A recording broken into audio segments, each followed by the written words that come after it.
Yo, what's up, guys? It's your boys here at Redneck Tuners. We're back.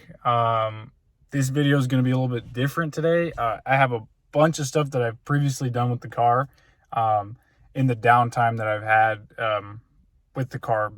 Like in the meantime, I've had a lot of downtime with this car, a lot of parts waiting on, a lot of people working on the car. But today is a really big update for this car. I have a bunch of stuff I'm going to run through with the car. I'm going to show you what we've done, what's to come next.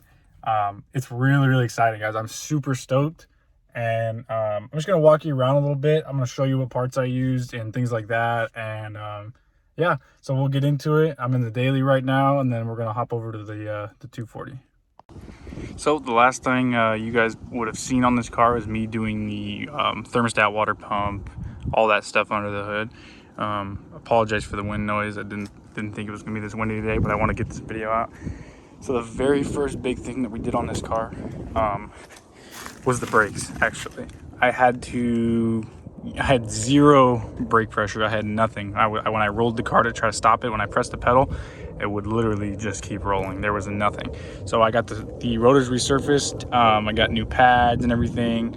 And then my master cylinder, I can show you that in a second here. My master cylinder was actually bad. And I had, like I said, no pressure. So they actually flushed all the lines. And then, yeah, like I said, the brakes are good now. They're all good to go. I haven't really had a chance to, test that. But I know that from a rolling and getting up on the trailer standpoint, that they do work really well. Another thing you guys may or may not have seen from pictures and things on my story on Instagram, I had a set of seats in here. I actually had the Energy Type R seats in the car with the brackets and everything. But unfortunately, I'm about 6'1", so when I put them in, my head was literally grazing the roof. This car is not meant for big people, so when you do get aftermarket seats, they have to be really low. Got a little surprise coming up later, maybe in the next video or whatever. But yeah, I did have seats. I was using them to transport, and then I ended up getting rid of them because they did not fit. And unfortunately, I don't want to be driving around with my head touching the roof, especially if I go over a bump or get in an accident. It's a bad day for me. So something minor. I never really showed anybody, but under here there was a gash. Looked like somebody had bottomed out on, I don't know, maybe a curb or something or whatever they did, but they bottomed out here and there was a gash straight through. You could see through the floor. As you can see, there's a weld bead right here. Not a very good one, but a weld bead. And I was re-primed and everything. It's all solid now, so that way I don't get any water leaks and anything like that. This is the passenger side. But yeah, that's it for the interior as of right now. I did forget to mention one thing. Most 240s have this common problem. Under the brake pedal, or actually, I mean, above the whole mechanism, there's like a little plastic, almost like a rubber grommet piece that slides in between the pedal and the sensor. So that basically tells your brake lights when they want to be on and when they don't want to be on. Well, mine had completely disintegrated, just like most of all this rubber crap that I'm going to be taking out of this car. Mine was completely disintegrated, so my brake lights were constantly staying on. I have to keep the ground off the battery at all times, so it was just not fun. So I bought that part on Amazon. It was like $10, unfortunately, for a little plastic piece. It was $10, but we got it all good and going there. I didn't really film a video because there's plenty of videos on it, honestly. If somebody really wanted me to explain it, you could just hit me up and I can show you a video of how I did it, and I could help you out there. But other than that, like I said, it's simple, pretty easy to work with. It's not that big of a deal. Now this is where the fun starts to kick in. So I have a couple clips that I probably took you back to, or I'm going to take you back to. Haven't figured out the orientation of the video yet, but this is my old head gasket for this car. Now, if it doesn't look bad to you right now, let me show you. So this is the newest update that I can give this far. This is what the KA24DE looks like without the head on top. This is my blown head gasket. Cylinders 3 and 4 had 0 compression, or the shop maybe was wrong. Maybe it was just really low compression, but that's why it blew out literally right there in the sidewall. It blew out back there. Looks like one of these spots, yeah, up front here, blew out the side. So it was not, definitely not good. And there's a lot of residue on the actual piston head, but yeah, so that's what it's going to look like for now. He's going to be replacing the head gasket for me. I have him helping me out just because it's a pretty big task for me right now, at least. But yeah, he's going to do the timing chain as well, because if you can see in there, the tensioner is broken off. He said it was broken off when he took it off because of I guess when they reassembled it. But I have the new OEM head gasket going on. I have the new timing chain kit going on. He's going to take the head to get machined, and I'm going to hopefully do a valve job as well, because I can smell that rich smell through there. So yeah. Let me explain what happened.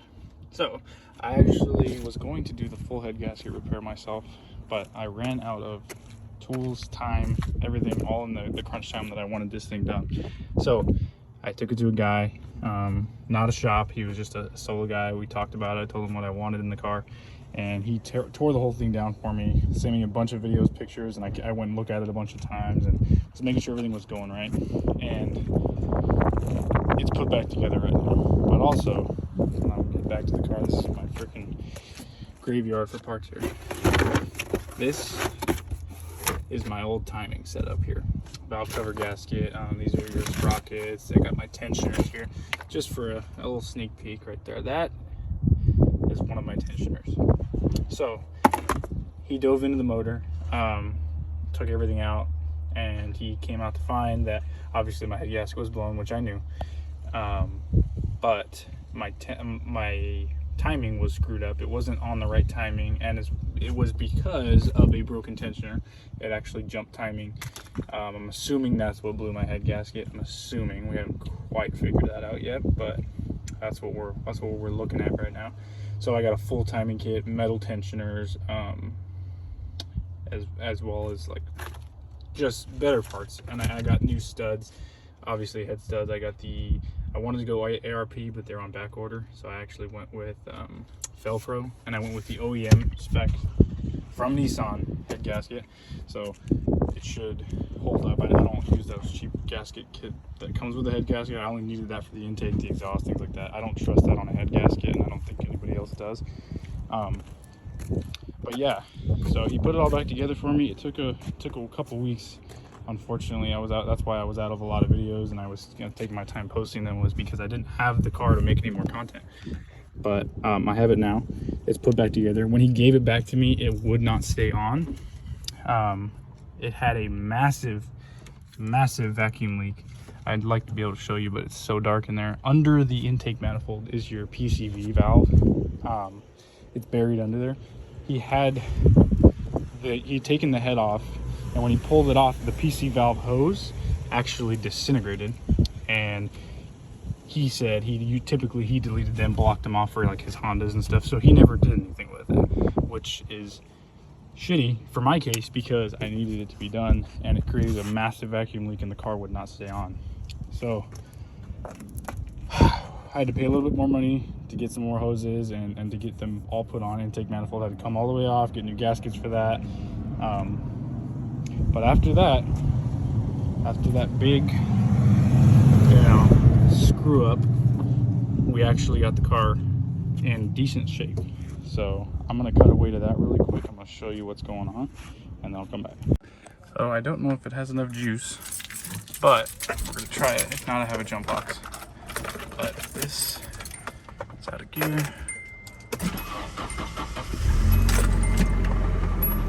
Ladies and gentlemen,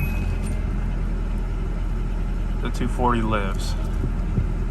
Obviously it's a high hour right now because it's just started, and I hadn't started it since last night, but it's alive. Problem I'm having currently is it runs, it stays on, doesn't overheat, but it is very, very rich coming out of that tailpipe. I also have some old gas left in there, So I'm assuming that's what it is.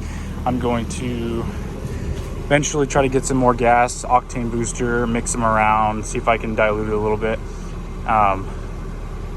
But yeah, man, this is super exciting. This car runs safely. No more squealing. Let me show you the front here.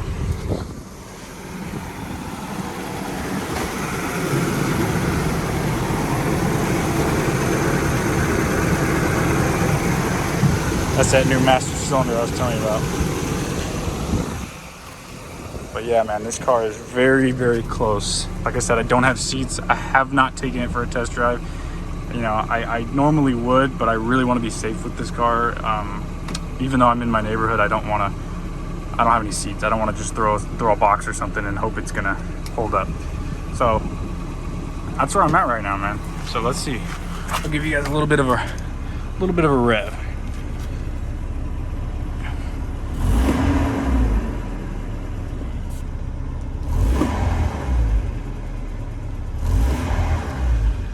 So it safely goes back down to about 900 RPMs, and then when it finally, you know, after a while calms down, it goes down to idles about 700-800. So that's fairly safe.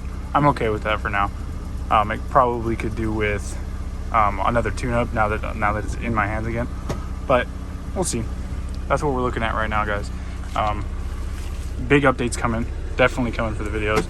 I just thought I'd let you know what's going on with the car right now. But I am so stoked that we got this car running. It has been crazy. Sorry, now that you can see me a little bit better. It's been crazy, honestly. I've had this car for, I'd say, a little bit less than 3 months now. And it was clearly not in good shape before, as you saw, and as I've torn down the motor and stuff like that. Unfortunately, I didn't get to film me doing the head gasket, something I really wanted to do. But I have a bunch of other projects that are going to require me to tear down a 240. Maybe not mine, hopefully not mine soon, but a couple of the 240s. I got a couple buddies that have some. Obviously, my girlfriend has one. You've seen that one. But for now, I mean, I'm so excited, man. I can't wait. I can't wait to show you guys what's next. I almost want to show you right now because it's here, but next video for sure. Just stay tuned. I really appreciate you guys sticking around, the support. I want to try to aim for 100 subscribers. I'm going to be trying to do a giveaway at 100 subscribers. We'll see what it's going to be. I haven't quite figured it out yet, but I really appreciate the support, the love you guys are showing me. Follow the Instagram if you haven't followed it yet. It's Redneck_Tuners. And yeah, man, like I said, I really appreciate everybody sticking around. I wish I could show you better, but the car is on right now, idling, running. It's not extremely loud, a little rich, but yeah. So I'll see you guys in the next video. Like I said, like, comment, subscribe, hit me up if you have any questions, and I usually respond pretty quick. So I'll catch you guys in the next one. Peace.